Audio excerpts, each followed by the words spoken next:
so much, thank you. And coming up in this week's show, James stands next to a car, Richard pulls a face, and some Toblerone falls over.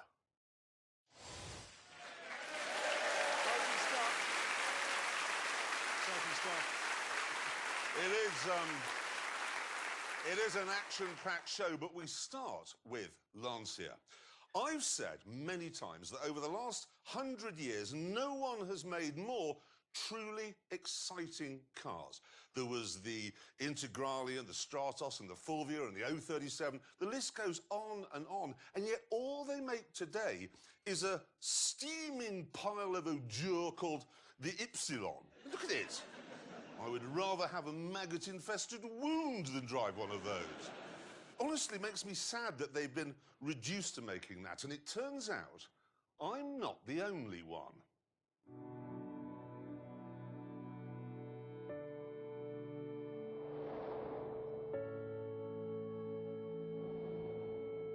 There's a man in Italy called Eugenio Amos who looked at the old Delta Integrale and found himself wondering, what would it be like if Lancia made it today? How would it feel? How would it go? And then he stopped wondering and decided to find out.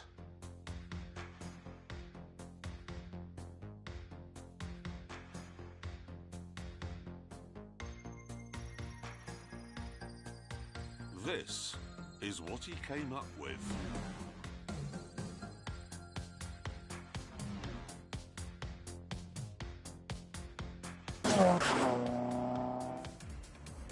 The engine is a 16-valve 2-litre turbo, as it was before, but it has new rods, new pistons, a new turbocharger, and a lot of electronic tweaking, so now it develops 330 horsepower.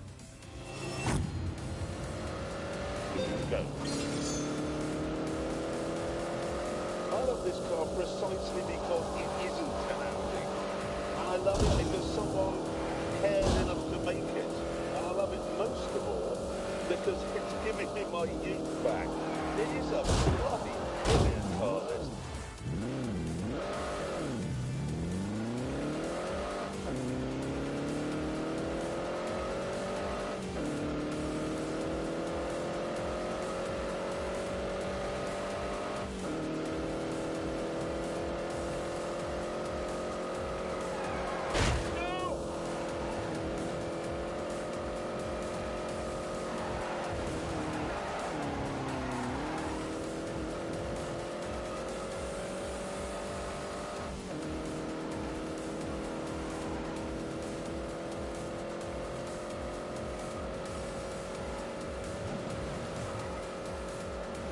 God, that looks tricky.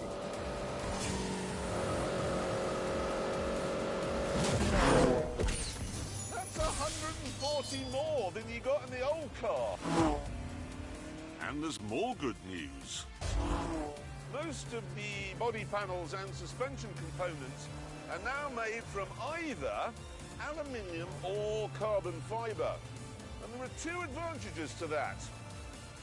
Number one, they won't rust.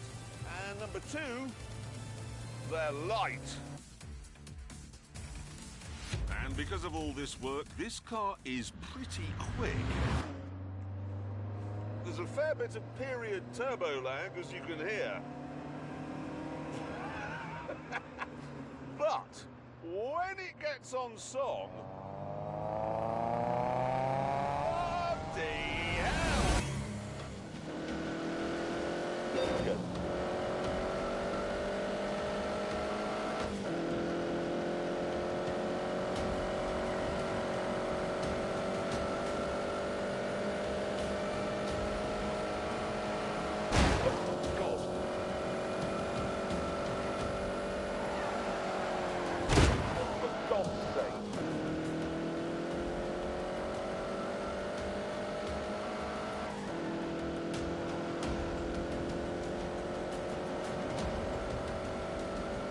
Here we go, speed up again now.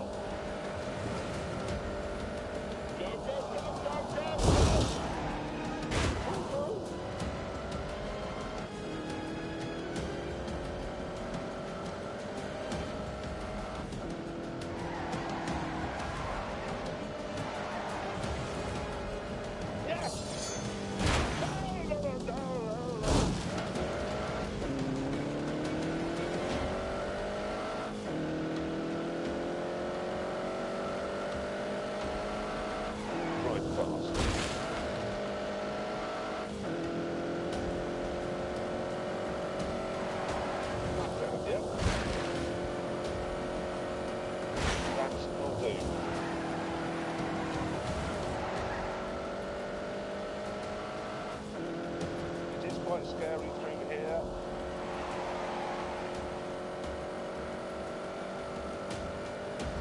onto the straight. Oh, nearly made it.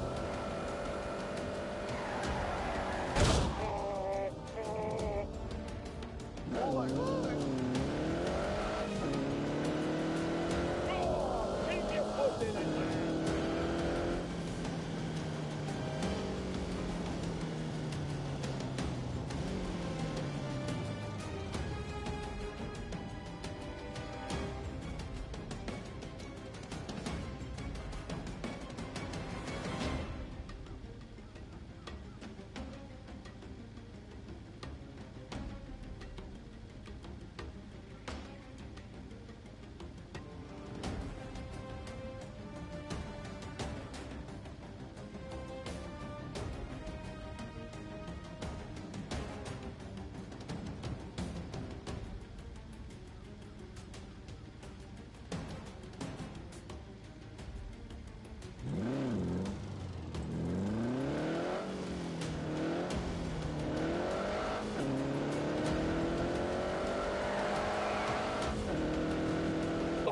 It does 0 to 60 in 4 seconds. And flat out, it'll be doing more than 160 miles an hour.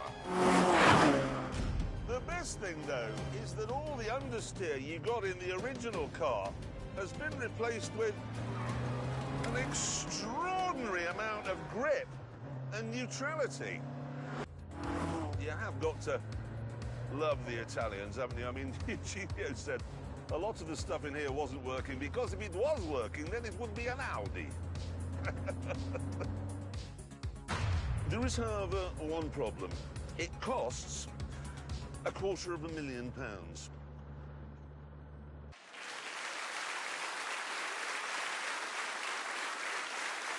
Integrale, here we go. Didn't bother filming it, but we haven't got the time. Well, no, look at it this way. It's actually the same speed as a BMW M2. I think I can also claim quite reasonably that the old Mercedes A45 would go around the track faster than that. Yeah, and be a hell of a lot cheaper. Yes, Just but a fact. What? everything on a Mercedes would work. And who wants that? Be dull. It's what Eugenio was saying. You don't want German stuff. You aren't in the Italian frame of mind, you two. Oh, we're not? No, you're not. That's the trouble. Has anyone here got an Italian car? No, they're not here, are they? They didn't make it. It's raining. Did you? Yes, that is a good point, actually. It's also very windy, and before the tent blows away, we should get on. We should. Yeah. We must move on. Yeah, let's move it on. Now, earlier on, Jeremy was listing all the wonderful and remarkable cars that Lancia have made over the years. But let's not forget, Porsche has also made some rather remarkable cars. Absolutely. There was the 911. There was another sort of 911. There was a slightly different 911 that was green. Yes, I know. But this year marks the 50th anniversary of what I think must be the greatest Porsche of them all. Is it a 911? No. It's called the Porsche 917. And even if you have no interest in motorsport, you'll most likely recognise this machine, because it's quite possibly the most iconic racing car ever created. The first thing you need to know is that although the 917 looks like a big, wide car, actually, it isn't.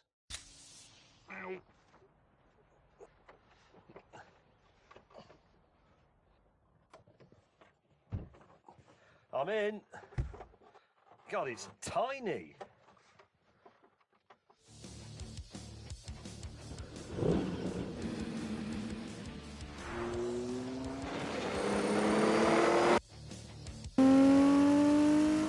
Holy mother! Go!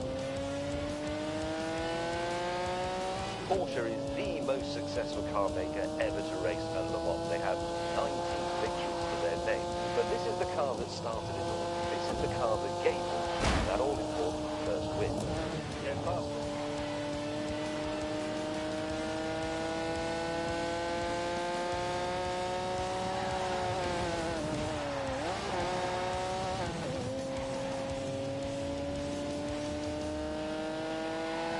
The following year at Le Mans, on the way to another crushing victory, it would go to the speed traps at over 241 miles an hour, a record that stood for more than 20 years. And in that same race, it was so fast it would cover a total of 3,350 miles, a distance record that would stand until 2010.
Oh, that's interesting.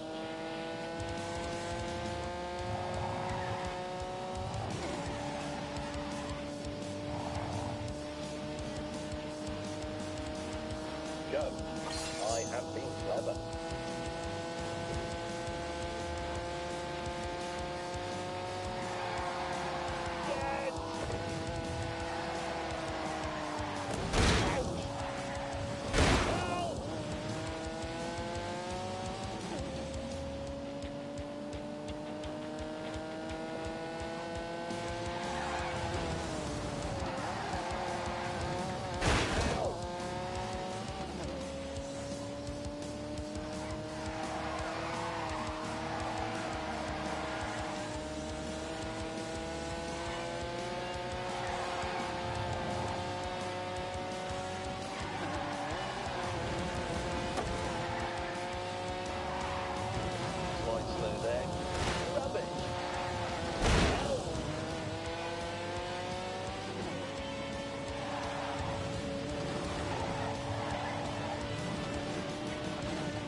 Astonishing.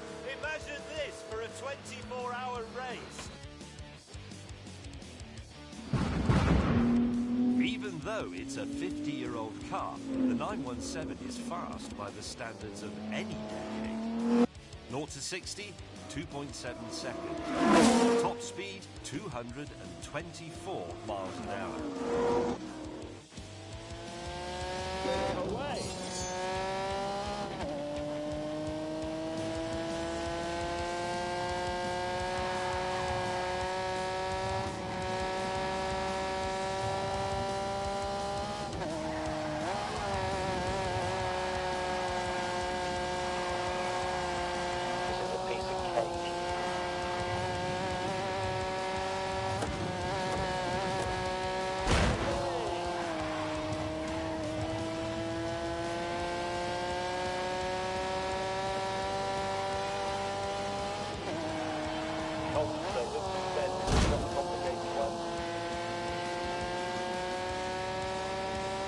Here comes a mistake of bed.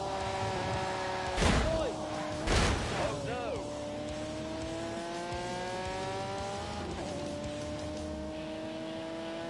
Full throttle.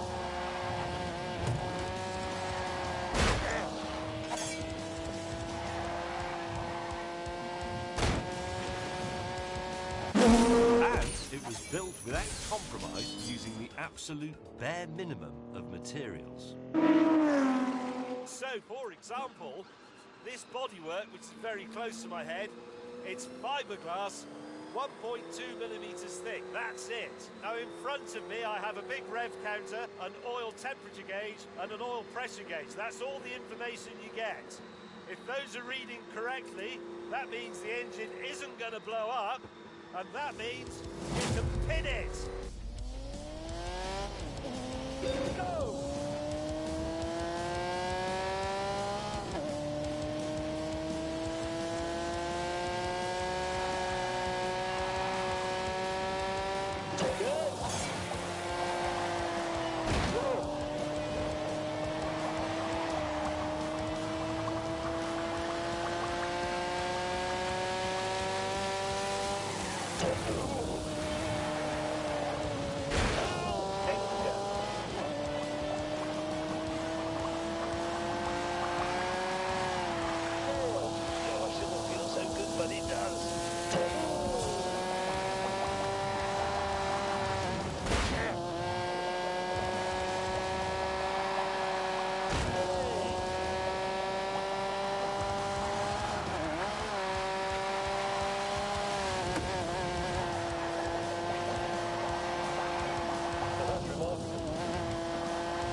The 5-litre 12-cylinder engine produces 621 horsepower, which is modest by the standards of today's road-going hypercars.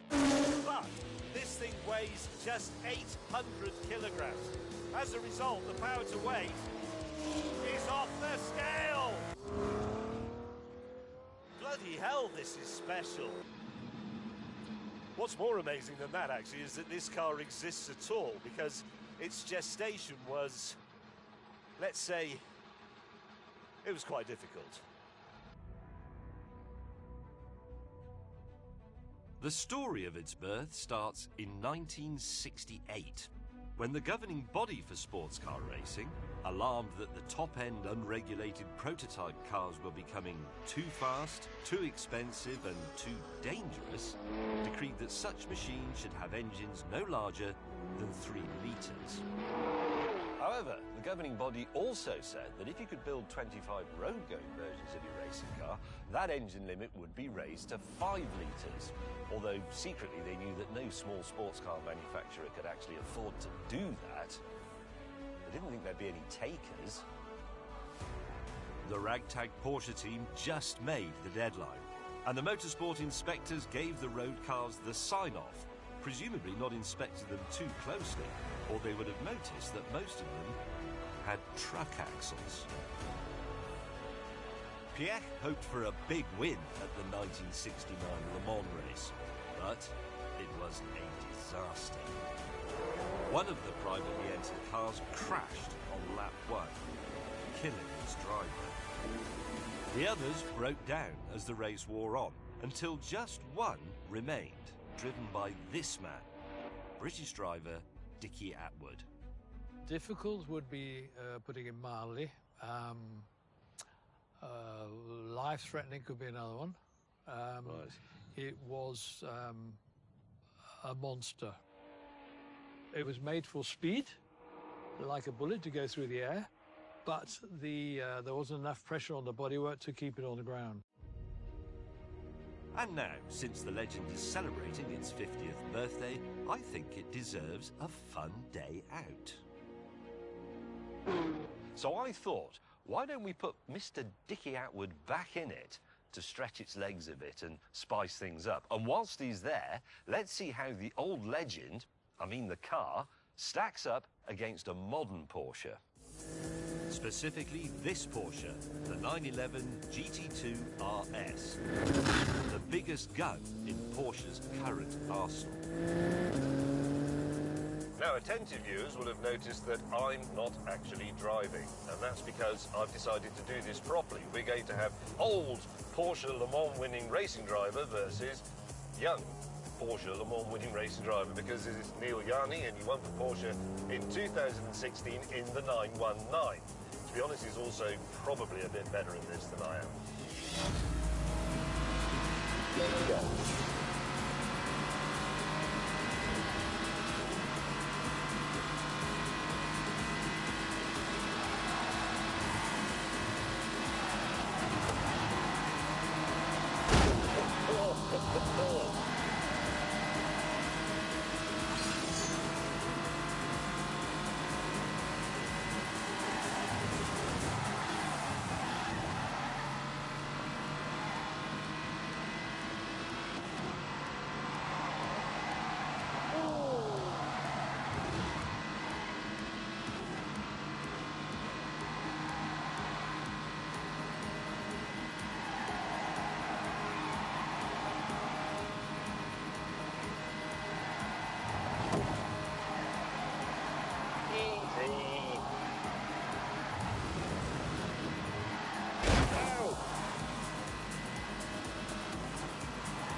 of brakes.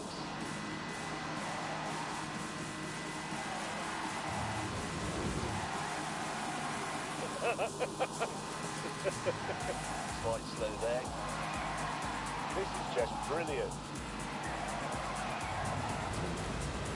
Concentrate, look through the bend. This is quite a complicated one. Go!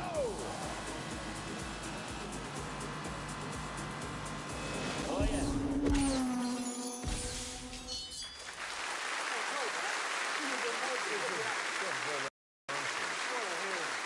Oh, I love Vicky Atwood. Oh, there, Vicky Atwood. What a man. Really good.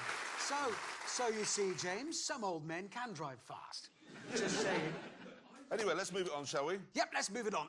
As you would probably imagine, we have to travel a lot to make this show. I mean, just in making this series alone, we have been to Colombia, Detroit, Las Vegas, Scotland, Tbilisi, Baku, Istanbul, Helsinki and Chongqing, Mongolia, Hong Kong, Florida, Spain, France, Italy, Switzerland. That's just to make 13 programmes. Yeah, and we're not making that up. We genuinely have been that far. Yes. And that means we have to go through a lot of airports. And almost all of them drive us mad for a number of small reasons and one big one. Yeah, you. What? Well, you. We have to travel with you everywhere, and you never stop ranting about it. Well, I do a little bit of that, yeah. A little bit. Yeah. The first 20 minutes of the film we're about to see are just rants before we even get to the point. Yeah, that is true, but it's worth it, as you shall see. This is London Stansted Airport, which is located nowhere near London. I came here on a train, 2,000 people on it, no security at all.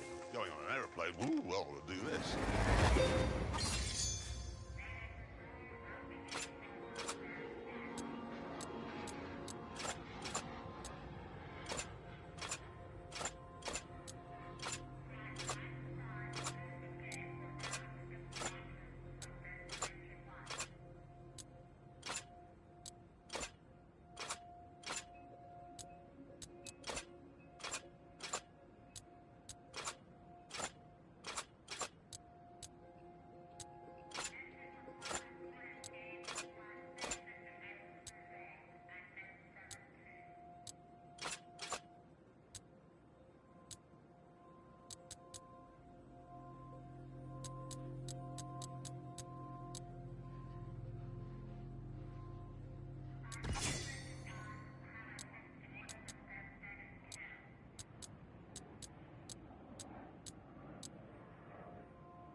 And then, of course, is your bag going to be selected for a special search? Of course it is. Yes, there you go. You've been through an X-ray machine. If you go to a hospital and you X-ray somebody's leg, OK, you say, right, it's not broken, I can see that, but let's just cut your flesh open to make sure. No, it's been X-rayed. Why are they looking at it again? Oh, here we go. Yep, salt, self-raising flour, normal flour, baking powder, talcum powder. That's from an athlete's foot. I put them in clear bags every single airport you go through anywhere in the world. Why are they so interested in my condiments and medical necessities? I don't know, mate. And then you're out of security and straight into a shop, which wouldn't be so bad if it sold something you actually wanted, like bog roll or cat food. But no, all they sell is perfume. Why do they think when you get to an airport, all right, I've suddenly overcome with a need to smell like Victoria Beckham? Then you've got the adverts. Look at that half-wit.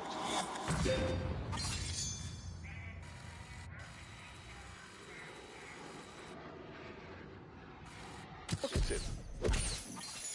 Every advert in every airport makes no sense. I can see now why James May volunteered not to be in this film.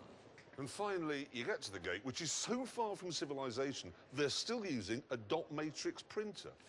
We have explained to him that the walk has to be this long because aeroplanes are wide because they've got wings, but he can't seem to understand the concept. Look, you will admit that that was a long walk, yes? I don't care what the reason is, it's a long walk. It is quite a stretch, yes. Which is why we decided to address the problem. Shut him up. So, here we are, arriving at the airport again, with what looks like normal hand luggage. OK, what I have here, as you can see, is a perfectly ordinary wheeled suitcase. If I fold the handle away, it will fit in an overhead locker. However, if I lay it down like so, you can see it's starting to look like a car. Not really, mate. No, it is. It will look even more like a car when I have completed the build. And then, you heard that? A solid click like an M16 rifle bolt. This is my accelerator, my brake, and then I simply, sitting on it, been quite careful to keep that away from my plums, and I am ready to go. So where's yours? Here. Is Where? it? Laptop. Yeah? Put it on the floor. Wheeled laptop? Oh, yeah. Yeah, but, oh, I see, you stand on it. Yeah. And I'm off. So where's your luggage? In my pocket. I got pants, toothbrush, everything I need. I'm good to go. I mean, that does look a bit dangerous. It is. That's why I'm wearing all these pads.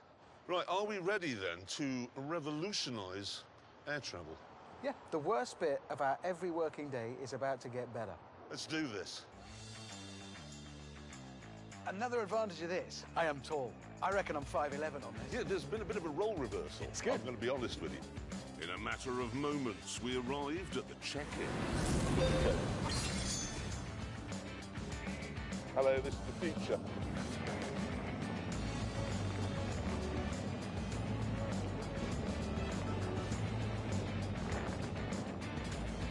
Whoops.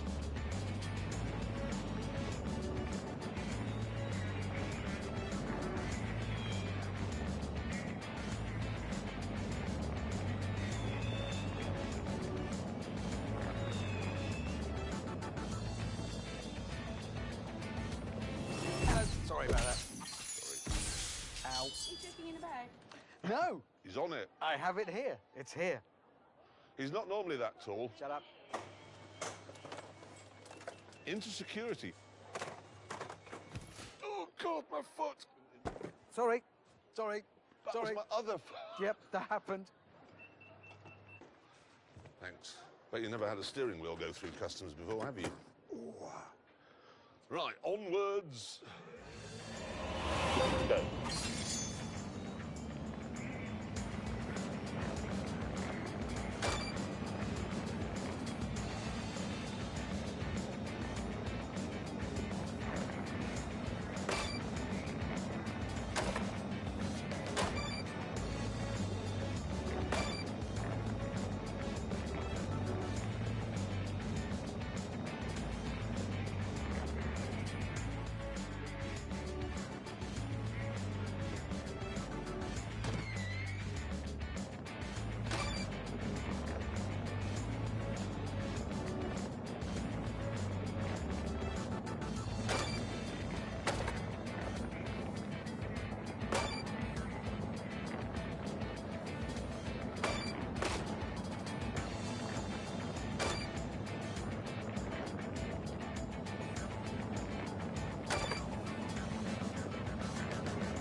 I have 9 wheels on my suitcase, not counting this one.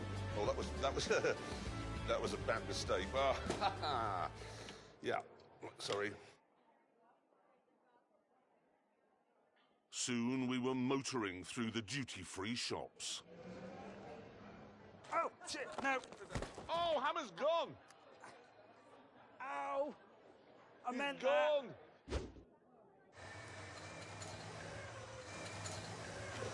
The speed. No.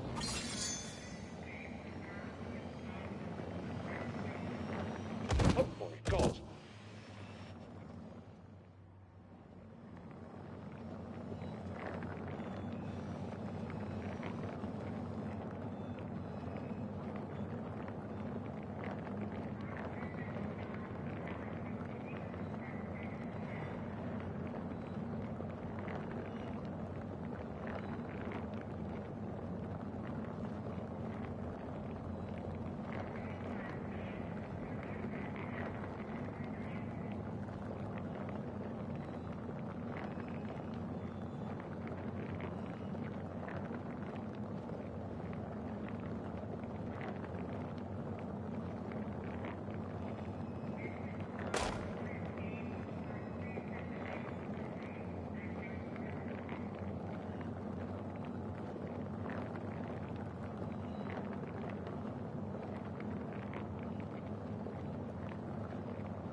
fantasy. Is it gate 88, Hammond? What? No, mate, it's this one. There's no plane!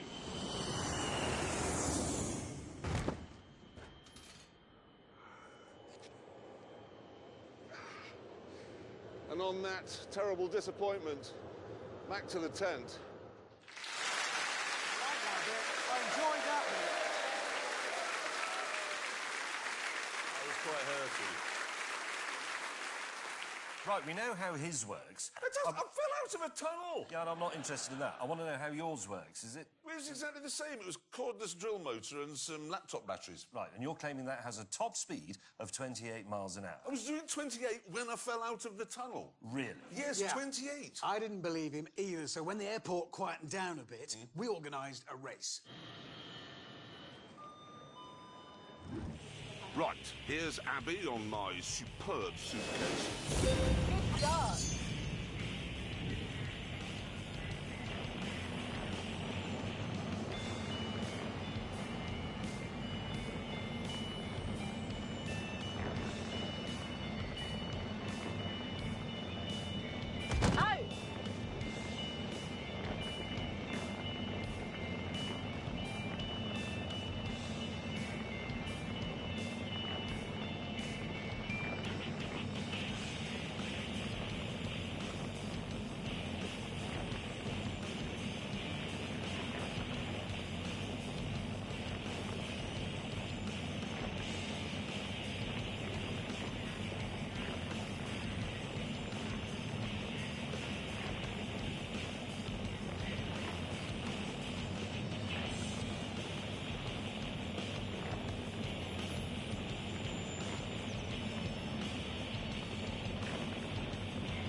Who here, hands up, who here would like to have one of those for going through an airport? Yes, There you go, we're on to something. Yeah. So those things you've created are a complete menace to the people using them and everybody else in the airport. Fair? Yes, that is fair. Actually, now I come to think of it. And so, on that terrible disappointment, it's time to end. Now, next week, there's a Grand Tour special. We're attempting to cross the vast wilderness that is Mongolia using a car that we built, well, they built ourselves. See you then. Take care. Good night.